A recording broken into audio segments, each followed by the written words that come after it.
এবং আমাদের যে অভিজ্ঞতা, দেশের যে অভিজ্ঞতা, এটা হলো হেনস্থার অভিজ্ঞতা, অবমাননার অভিজ্ঞতা। আমরা নাগরিক হিসেবে যে আমাদের একটা দাবি আছে, অধিকার আছে, সেটা ভুলে যাওয়ার অভিজ্ঞতা, নতজানু হওয়ার অভিজ্ঞতা। এখানে যে আসার কথা শুনিয়েছেন, সেটা এই যে সংক্ষিপ্তসার যেটা আমাদেরকে দিলেন, সেটাতেই এত আশা জায়গায় যে হয়তো আমরা এটার থেকে মুক্ত হব, আমরা সত্যিকার ভাবে নাগরিক হিসেবে অধিকার ফিরে পাব।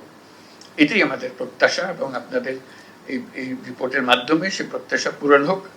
আপনাদের এই রিপোর্টটা আমরা এখন সংস্কার কমিশনের রিপোর্ট হিসেবে জনগণের হাতে দিয়ে দেব, এবং রাজনৈতিক দলের হাতে দিয়ে দেব, সিভিল সোসাইটি অর্গানাইজেশনের কাছে দিয়ে দেব, যাতে করে তারা একমত হতে পারে যে এগুলো করে ফেলা ভালো।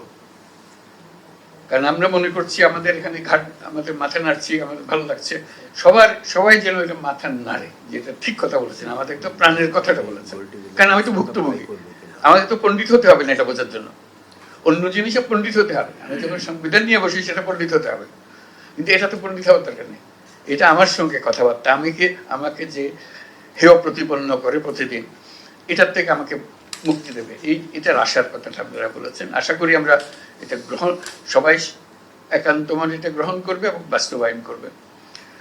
আজকে আপনাদের প্রজ্ঞা, আপনাদের অভিজ্ঞতা, আপনাদের একাডেমিক জ্ঞান সবকিছু সংক্ষিপ্তসার করে এখানে রিপোর্ট এসছে, এবং আপনারা বহুজনের সঙ্গে কথা বলেছেন, সেগুলো একত্র হয়ে এখানে এসছে।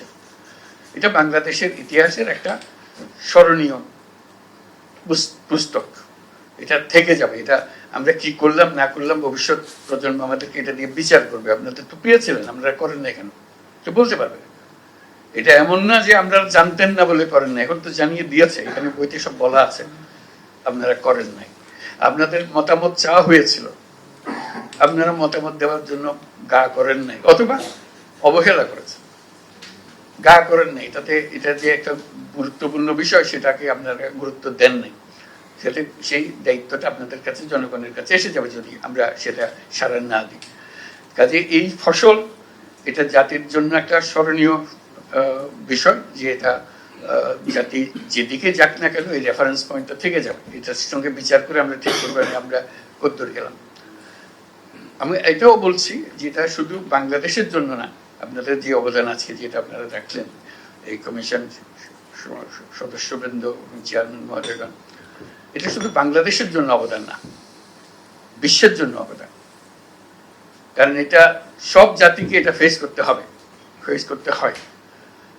যারা এটা নিয়ে চিন্তা করবে যে আমাদের কি কি বাদ গেল, এটা পড়ার পরে এই জিনিসটা তো আমরা করতে পারতাম মনে হবে। তো সেজন্য আমার একটা অনুরোধ থাকবে, এই পদ্ধতি শেষ হওয়ার পরে অথবা এই মধ্যেই এটার ইংরেজি অনুবাদ হয়ে যাওয়া। কারণ বিশ্বের দরবারে যেতে গেলে সে বিশ্বের ভাষায় আমাদেরকে সেটা নিয়ে আসতে হবে। যেহেতু আপনারা এত কষ্ট করেছেন এগুলো একত্র করার জন্য, এই কষ্টের ফসলটা সারা পৃথিবীর প্রাপ্য, শুধু বাংলাদেশের প্রাপ্য না। তারা তাদের বৌগিতে, তাদের কনটেক্সে তারা বিচার করবে, কিন্তু জিনিস একই, ইস্যুটা তারা তাদের মতো করে দেখবে, এবং তারা যখন তাদের দেশের জন্য চিন্তা করবে বা একটা প্রস্তাব আনবে, পার্লামেন্টে একটা প্রস্তাব আনবে, এগুলো ঘাটাঘাটি করবে যে হ্যাঁ ওরা কি করেছিল, ওরা কি পরামর্শ দিয়েছিল। তো সেজন্যই আজকের যেই এই দুটো ভলিউম আমরা গ্রহণ করছি রিপোর্ট হিসেবে, এটা পৃথিবীর সম্পদ হিসেবে, জাতির সম্পদ হিসেবে এবং পৃথিবীর সম্পদ হিসেবে আমরা গ্রহণ করলাম।